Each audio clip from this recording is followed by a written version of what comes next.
Kanye, in my opinion, has the greatest discography in hip-hop history. We culture. Rap is the new rock and roll. We the rock stars. It's been like that now for a minute. It's been like that for a minute, Hedy Stamane. It's been like that for a minute. We the real rock stars, and I'm the biggest of all of them. Yes, that's better than Jay-Z, better than Tupac, better than Nas, Kendrick, Eminem, Outkast. Kanye, in my opinion, is better than all of them because of his influence, his impact, his ability to challenge the status quo, the norm, his diversity and range in sound throughout the years. Today, I want to have some fun and rank, up to this point, Kanye's 10 solo projects. So that means there's going to be no Cruel Summer, no Watch Your Throne review. This is going to be solely based upon Kanye's solo projects. So with that being said, let's go.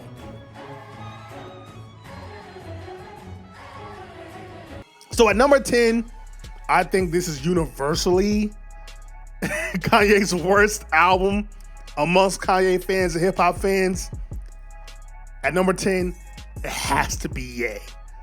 Ye is Kanye's worst album for a few reasons. First of all, it's only 7 songs. And I know that's supposed to be the law of completion or whatever that is supposed to be. I don't care. You can't give me a 7-song album. I'm sorry, it just doesn't work. You ain't Michael Jackson with Thriller. Thriller only had 9, but every song was a slap. This was not. This wasn't no Thriller. This was very rushed. This is very incomplete because Kanye was working on 3 other albums while working on this because he was doing the whole, I'm gonna release a good music album every week. And it didn't work. There's a reason why Daytona is considered a classic because he had time to flesh it out, to complete it, unlike Ye. I mean, the album cover alone was only created as he was landing to do the listening party. Yeah, so Ye is just... And then in terms of content, I mean, most of his album sounds like just one long rant. Like either it sounds like one long rant or he's talking about sex a lot, which I'm like, I don't want to hear Ye talk about sex. I'm sorry. I just don't care to hear that. This is during a time to where I think Ye had the most pressure on him ever. More than the George Bush doesn't care about black people. This is more than I'm gonna let you finish taking the mic from Taylor Swift. He came out with a MAGA hat and said slavery was your choice. He had no more pressure on him than this album alone. And for the first time, he did not deliver. Again, because he was working on so many different things. And we expected Ye, okay. Ye, the one thing we love Ye about is he's going to speak his mind and say what he feels. And he didn't really do it on this album. He alluded to it, but never really addressed his opinions or his views. And I'm like, that's not Kanye to me. This is not a Kanye album to me. I mean, you had All Mine, which I didn't care for at all, because again, I don't really care to hear about Ye speak about sex. You had Wouldn't Leave, which is a great hook. Don't care about the lyrics. You had No Mistakes, which is a great song, but it's only 2 minutes. I will give Ye credit. The intro of I Had Thoughts of Killing You, which is a play on, you think he's talking about someone else, but he's talking about himself, addressing depression and suicidal thoughts. The outro, which is Violent Crimes, where Ye actually has a story. And then Ghost Town, which in my opinion is a top 5 Kanye song, for real, of all time. Like, I love Ghost Town. Let me tell you something. When I heard that song for the first time, I legit cried. As someone who struggles with mental health, someone that struggles with depression, that song was like a release for me. So if we got nothing else from the Ye album, at least we got Ghost Town. But yeah, this album right here is the worst. Now, the next one at number 9 is Ye's most polarizing album. Either you hate it or you love it. Yeezus. I have Yeezus at number 9. Yeezus, like I said, either you love it or you hate it. This is, I commend Ye for taking risk and going outside the box, especially as a mainstream hip hop artist. Wanted to do something different, something new with the more rock, EDM influence on this album. But the same issue I had with Ye is what I have here. Ye was known as someone who was always attention to detail, someone who was a perfectionist. That's why his first 5-6 albums are so good. Here is where we start to see the cracks fall, here's where we start to see the downfall in terms of him having attention to detail, taking his time creating an album.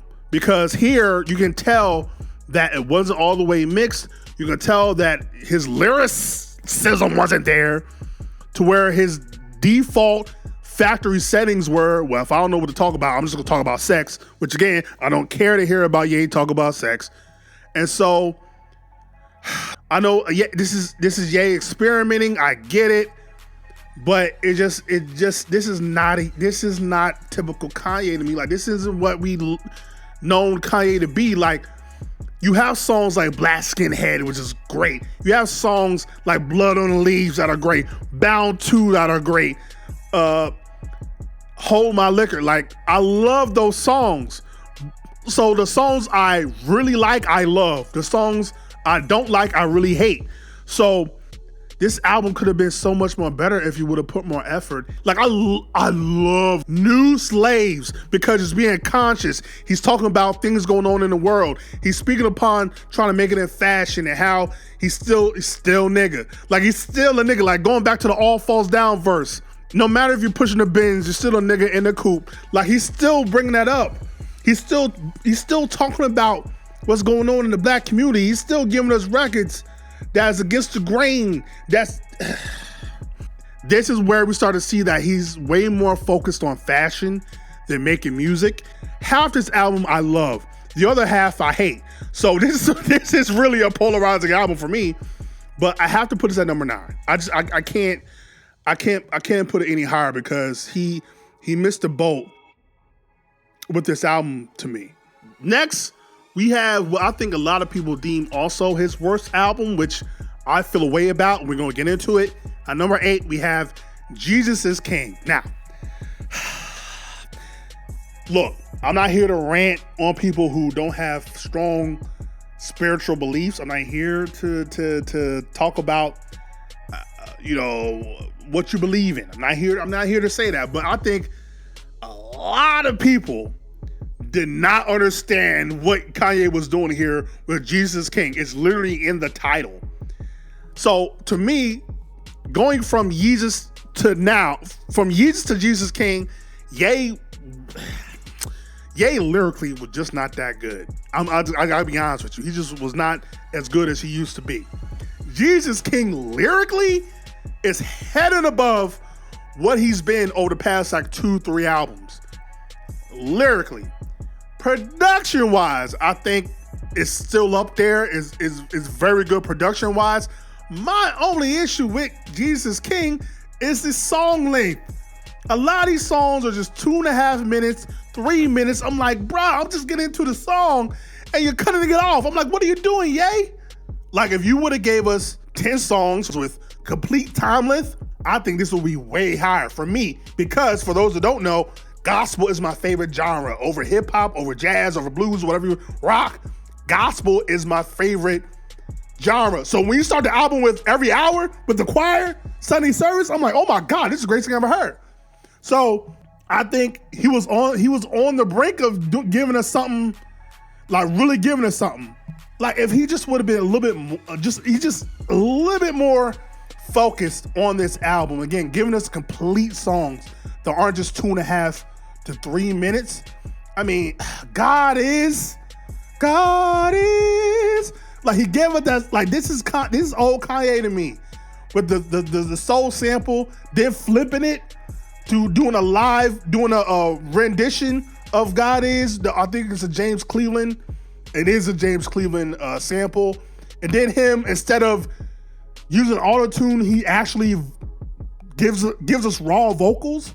to where he is struggling to sing, which I think is genius because it gives you the raw emotion of the song and him trying to find redemption and find God and trying to break through. Like, I love God Is.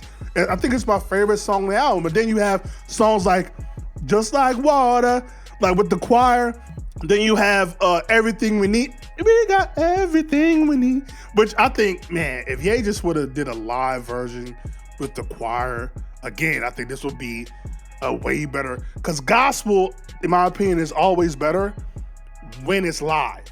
So if he would have did a lot, like if he would have did his Sunday service concert and just did a live version of this album, then dropped it, because the band is on point. Like, if you ever watch the Sunday service concerts with Ye, again, I think this album will be received way better if you gave us more complete songs.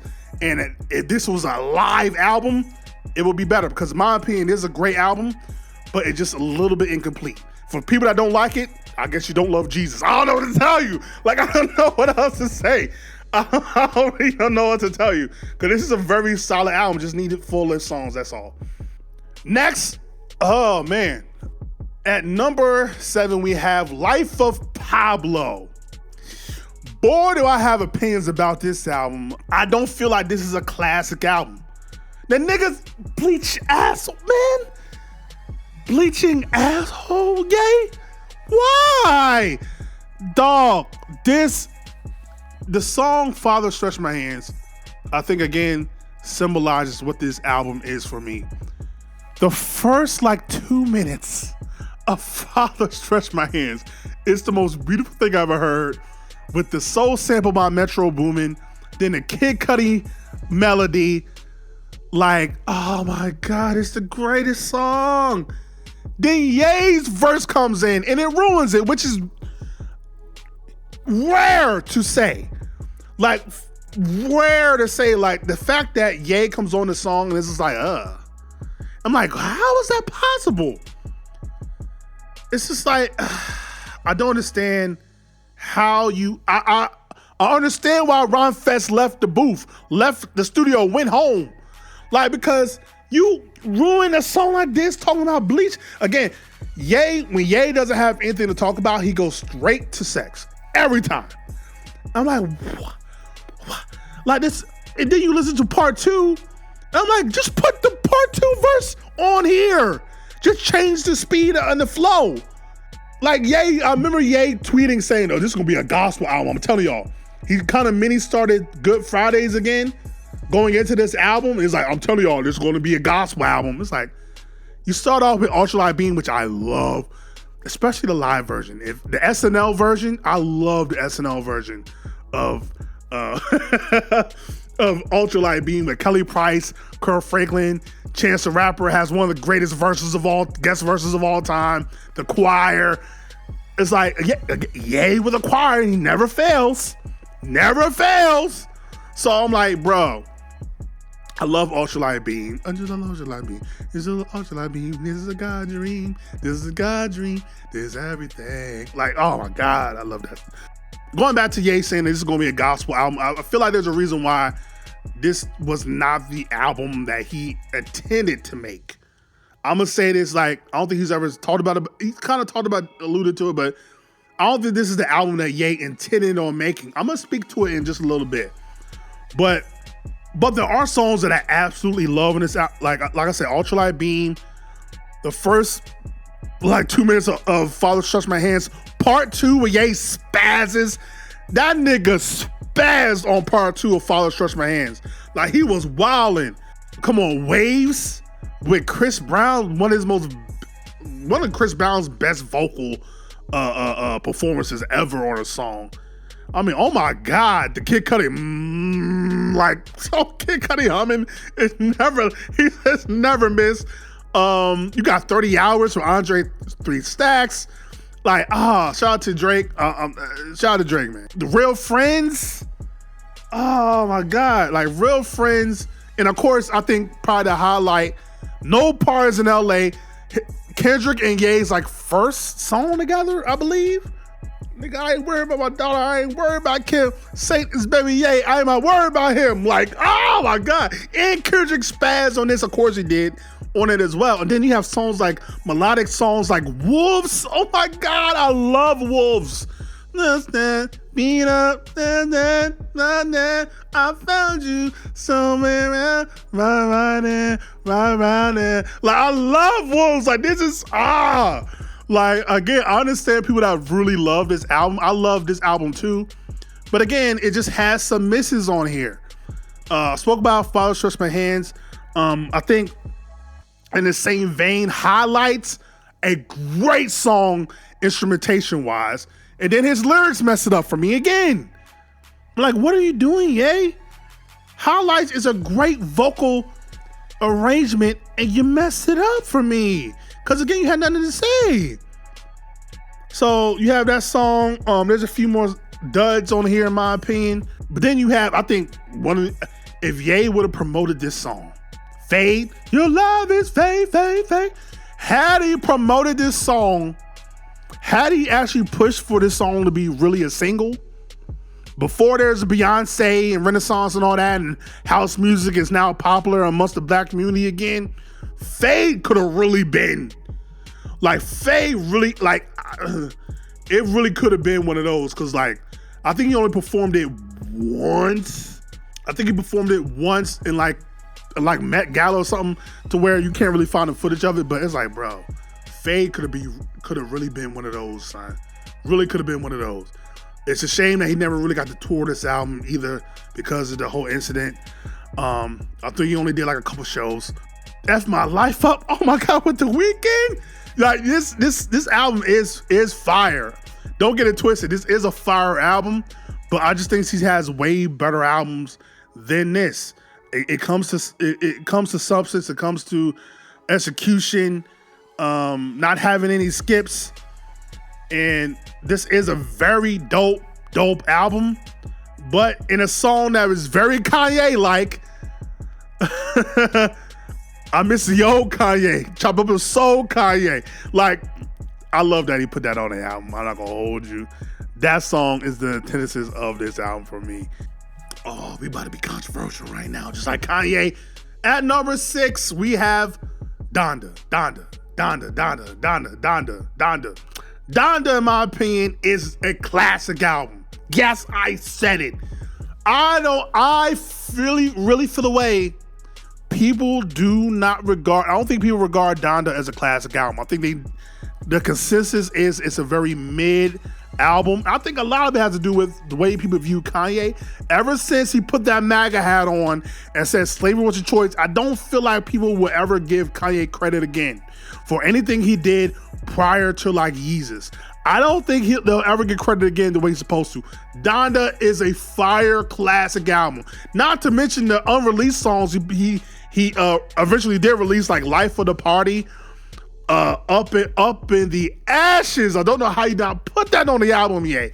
The two main criticisms I've been having with Ye has been lyricism and substance. We have that on this album. He sounds focused again. Great instrumentation, great lyrics. Now he does have a lot of features. I'm like, God dang, is this a compilation album or is this a solo project? But even with all the features, which is why it is not in top 5 for me, because there's too many features and too many remixes of songs you already put on the album. If this album was shorter, take off the remixes, this might be top 3 for me, like straight up. Like, come on, Jail, with the return of Jay-Z, which this might be the last time we ever hear Jay-Z and Kanye on the track. Like, Jail, you got Hurricane with The Weeknd, you got the remix of that with Moon and Cudi. Oh my God, the feels, Off the Grid with Ye went off the grid. Praise God. But Baby Keith, oh my God. Like, dog, Jesus Lord, or Griselda, storytelling Ye. What we talking about? And then, in my opinion, one of Ye's greatest songs he ever created, which was 24, an ode to Kobe Bryant, which to this day, if I listen to it, I might break down and cry because it's such a beautiful song. Homage to Kobe as well as I believe to his mother as well. If you watch the music video, it's such a beautiful song. Again, when you put Kanye with a choir, he does not miss. And speaking of that, going back to what I was talking about with Life of Pablo, how Kanye said this is gonna be a gospel album. I think this is the closest to what Ye actually meant when he said, I'm gonna make a gospel album. I know he did Jesus is King, but to me, this is what he was trying to do with Life of Pablo. But he just couldn't execute it because, again, Ye was so focused on too many different other things that he wasn't truly solely focused on music. But with Donda, with the choirs, with Come to Life, Pure Souls, believe what I say, with the Lauryn Hill sample flip done correctly, unlike what was it, Nice for What, whatever. But this is what I believe Ye was trying to do with Life of Pablo here. The great choirs, great lyricism, great features. Everybody played their part to perfection. Just if you just shorten the album, really, and take off the remixes and save all those for a deluxe version, and then add Life of the Party and Up in the Ashes, I think this is a top 3 album easily. People don't want to say that for whatever reason, but to me, this is a great classic album to me. I don't care what nobody says, bruh. I don't care what nobody says. And the whole album itself, with the narration of his mother, oh my God. When I heard the first listening party of it, I believe it was in July, damn, R.I.P. Donda West, R.I.P. Dr. Donda West, bruh. The fact that his mom directed the whole thing, he had to be serious. He had to be serious with this album. You can't have your mom narrating your album, your deceased mom narrating your album, and you don't bring it 150%. And he did that, bro. The nigga even lived in a stadium when he was releasing the album. The nigga was on some other time, bro. But yeah, I think when I think of this album, I think of one word: elevation. At number 5, this might be controversial. At number 5, I have College Dropout. Yep, I got College Dropout at number 5. To this day, I still get the feels when I hear this album. It's like a breath of fresh air. Not only then, but now. When you had your trap and gangster rap back in the day to now your drill. I don't even know what you classify today's hip hop as. It's just a breath of fresh air. College Dropout is the common man's hip hop album to where it connects with everyone. The storytelling of All Falls Down, just genius. The third verse is still one of my favorite Kanye verses of all time. It said, "For the police, that's how I treated me by way out of jail, but it became my freedom." Man, that might be his greatest verse he ever created, man. That third verse off of All Falls Down. Again, the soul sampling, the vocals, the instrumentation. Then you have songs like Slow Jams with Jamie Foxx, Twista. You have the collabs like that. You have collabs like Get Him High with Talib. You mean Talib that's sticking to your ribs? I always think of Joe Budden off the JPB who used to clown that line. It's nobody ever said Talib stick to your ribs. But it's such a funny line. But Common, oh my God, Common on Get Him High went scorched earth. 2 words, but Freeway, Most Def. I'm about to name this whole album for real. This is such a good album. And the song that got me fully into hip hop was Jesus Walks. Jesus Walks, my God. You can rap about everything except for Jesus. It's such a reverse psychology. Oh, we love Jesus too. Let me play this on the radio. So against the grain. This is a groundbreaking album, man. I'm not mad if you have this at number 1. A lot of people have this as number 1. To me, the only faults of this album are a few things. One, you can tell that Ye was still evolving as a lyricist. His lyrics aren't all the way there. I think, and there's a few records on here that I completely skip. I don't care for. I don't care for Workout Plan.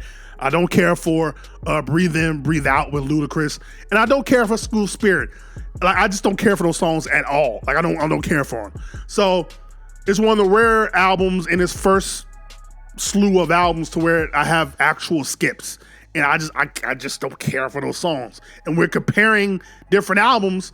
If I have to skip a song, that's a con. That's a con of an album. So, and again, I think he just has this is a great entry point in regards to Kanye's discography. But I think he was able to evolve and do better albums. Again, we didn't talk about Family Business, which gets me emotional as well. The great storytelling of Family Business. It's like you're listening to a cookout or a family reunion. Never Let Me Down with Jay-Z, with Jay Ivy. Jesus, bruh. Everybody want to be but hosted alive. I'm like, God dang. But when I think about this album, I think of College Dropout. The one word I think about is hope. You talk about College Dropout being against the grain and going against the norm and being a breath of fresh air. 808s and heartbreak, baby. 808s and heartbreak, baby. What are we talking about? Love Locked Down, my love locked down. I'm like, oh my God, yeah, down in Love Locked Down. This is one of the most, this might be a hot take, this is one of the most influential albums in music. Not just hip hop, in music. Like, of the 21st century for sure.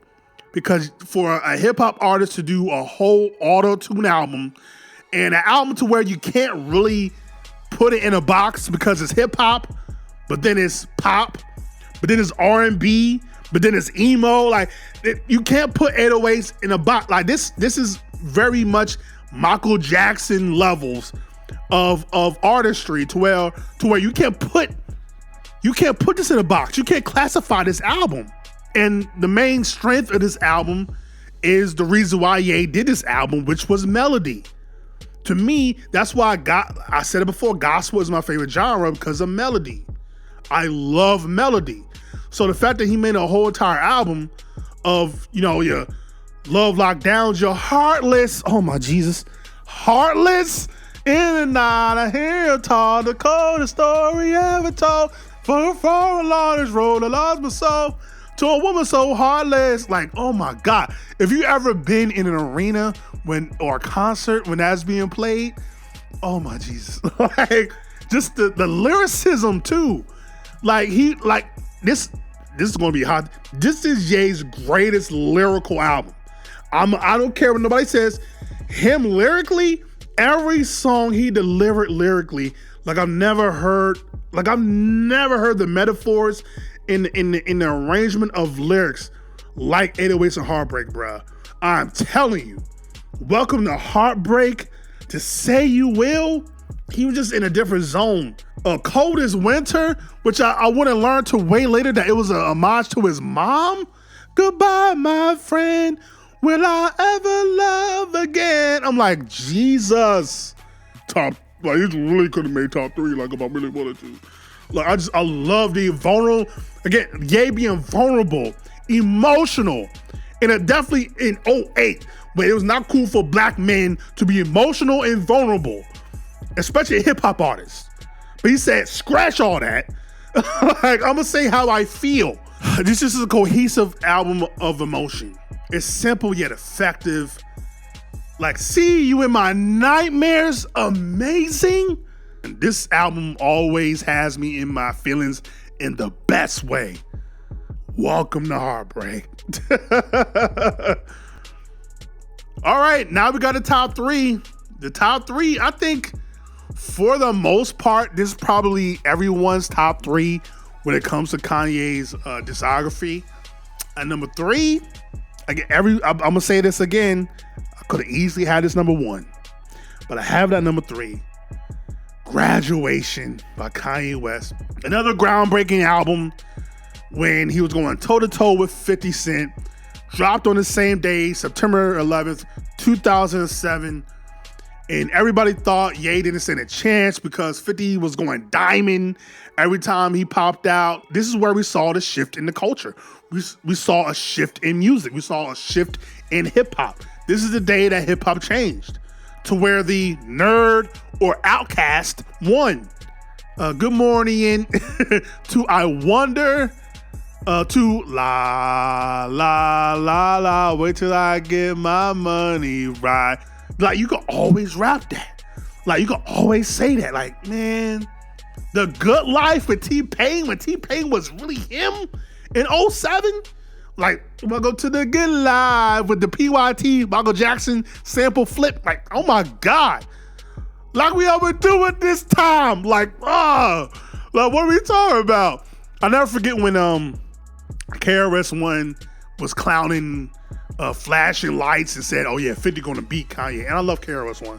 But that just shows you the times we were in, to where the old heads and the people that love gangster rap were like, man, you ain't got a chance against. But like niggas were going more melodic. Niggas were going more emotion, more feeling when making music.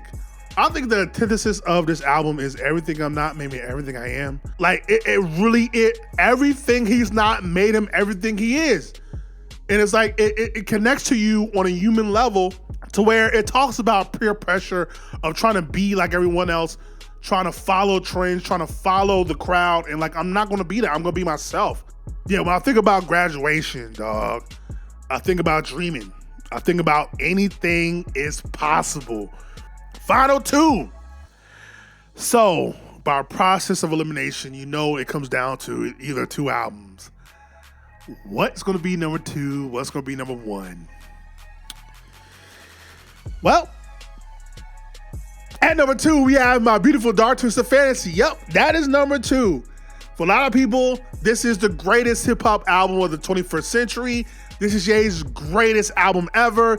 And I can't blame you, because to me, this album is perfect. Like, it really is perfect, from production to lyricism to features. This album literally is a movie. It's the Avengers. It is Avengers Endgame. Kanye said, Avengers Assemble. He got every great producer, every great writer, every great artist that he could access, and said, you're getting on this album. And that's exactly what he did, because Jesus, man, this is a movie. Like I said, this is a straight up a movie. From the intro with Nicki doing Dark Fantasy to Tiana Taylor doing the hook.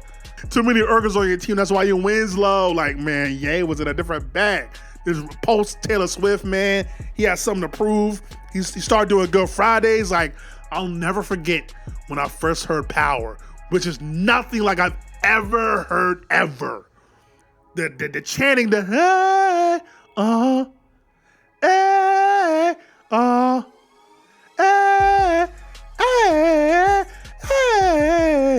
Never heard anything like that before. He did his Wheel of World hip-hop version with all the lights, with all the features on that, to Gorgeous with Kid Cudi and Raekwon, to Monster with Jay and Nicki. Still, I think her most standout moment of her entire career was her verse on Monster, as she was able to find a way to outdo Jay-Z and Kanye. Like, that is unbelievable. Runaway, which a Runaway also is something that we've never heard before. It's hip hop, but it's pop, but it's R&B. He used his voice as a guitar at the end. I'm like, what am I hearing? To this day, I'm like, what am I hearing? I can't believe he was just in a different zone with this album, man. You do not listen to My Beautiful Dark Twisted Fantasy. You experience My Beautiful Dark Twisted Family. And through process of elimination, Kanye's number one album, in my opinion, is his sophomore album, Late Registration. And some people might be wondering why, when I think the popular thing would be College Dropout or Dark Fantasy. This is the best version of Kanye to me, because even though, as I alluded to earlier, he was never great lyrically, but he was always great at expressing himself. Kanye has always been great at his best expressing himself. He's always best when he can connect with you. He's not worried about metaphors. He's not worried about similes. He's just talking to you, and he's speaking his mind and being introspective. That's why I love heard him say. They say people in life for a season, anything that happens for a reason. Niggas are gonna clap to keep the squeezing, and Greg keep praying and keep believing. And Jesus is one day that you see him, try to walk the footsteps and try to be him. The devil is alive, I feel him breathing. Say the money is the key, so keep on dreaming and buy lottery tickets just to tease. I'm like, what? What? Like, what are we talking about? Like, that's just the intro. That's just the first song. With Maroon 5, Adam Levine on the hook. Oh, it's just so, that sounds so beautiful. It's very simplistic with just the piano and the drum. It's the perfect mix. I love that he basically had a lot of live instrumentation on this album as well. Very orchestration influenced on this album. Again, different from what we've heard in hip hop by this point. The melodies, the verses that Ye and the lyricism Ye brung on this album. He definitely stepped his pen up from College Dropout by this point. I mean, the consciousness records of crack music, We Major, gone. Then you had like the motivational records like Diamonds Are Forever, Touch the Sky, Roses. Let me tell you something about Roses. Here's where, like, no matter what happens with Ye, love him or hate him, this is why I can never throw the music away. Back in 2007, when my dad was in the hospital, getting surgery, not knowing if he was going to make it or not, I legit listened to Roses for damn near like 8-9 hours straight while he was in surgery. 8-9 hours straight listening to Roses. Like, that got me through like whatever was going on in my brain. I couldn't fathom what was going on. That song literally got me through that day, and thankfully he made it out of surgery that day and lived on at least another some years after that. But a song like Roses, like, instead of bringing flowers, read the roses. Like, no, who else is writing like that, man? Who else is? You got, again, Jay-Z showing off with I'm not a businessman, I'm a businessman. Let me handle my business. Damn, like, that's one of his most famous lines in his on the Kanye album, on Diamonds Are Forever. Like, production-wise, lyricism-wise, conscious-wise, content substantive-wise, the orchestration. Yeah, I think there's no other album I think that touches Late Registration, man. Like, if I could sum up Late Registration in one word, it will be soul. That is what Late Registration is, and you can't classify soul, baby. So that's how I rank Kanye's albums from worst to best. Let me know how you rank Kanye's solo projects. What is your top 5? What is your top 3? What is your number 1? What's your best? What's your worst? Let me know. Comment below. Again, I could really talk about Kanye's discography for hours, like legit hours. I'm not even playing. To me, as I said at the very beginning of this video, he has the greatest discography in all of hip hop, the greatest discography in the 21st century. Nothing is even close. Nobody is close. Say what you want about him. Just make sure you also say he's one of the greatest artists to ever live as well. But with that being said, like, comment, subscribe, share all the things. Hip hop, hold it down. Hold it down is what we do. Me.